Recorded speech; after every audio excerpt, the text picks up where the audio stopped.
Bola panas peraturan pemerintah pengganti undang-undang atau Perpu Cipta Kerja telah beralih ke tangan para anggota DPR. DPR punya tugas, apakah Perpu itu layak menjadi produk undang-undang atau sebaliknya, mengingat banyak pihak yang kontra. Peraturan pemerintah pengganti Undang-Undang Cipta Kerja telah sampai di tangan DPR. Perpu yang banyak disorot kalangan pekerja ini akan dikaji oleh DPR, apakah akan lolos sebagai produk aturan yang sah atau ditolak. Tapi, angin Perpu akan diterima sebagai produk undang-undang bisa saja terjadi. Menurut anggota fraksi Golkar Doli Kurnia, Perpu mempersingkat waktu pembahasan produk undang-undang. Yang setelah MK memutuskan kan itu dianggap tidak efektif. Nah, dengan jalan seperti ini akan menjadi efektif. Tapi kan dikasih waktu 2 tahun untuk revisi. Kenapa nggak direvisi dulu? Ya, kita itu pemerintah punya hak untuk menerbitkan Perpu.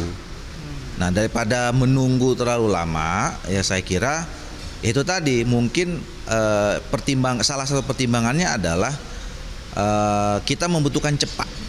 Ya, kita membutuhkan cepat, itulah mungkin salah satu kedaruratan.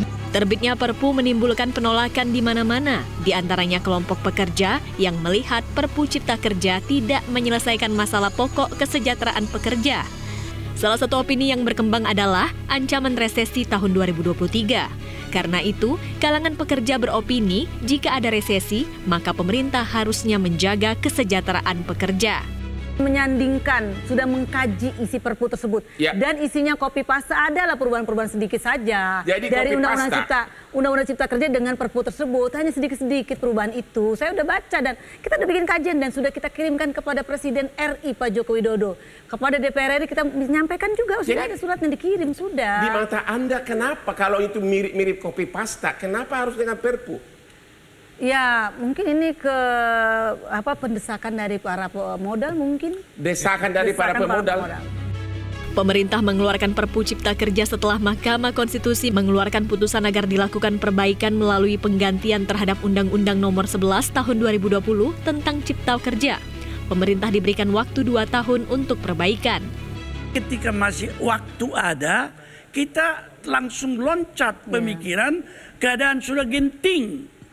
Padahal masih ada 10 bulan lagi. Masih ada. Dan selama beberapa puluh bulan waktu sebelumnya masih ada.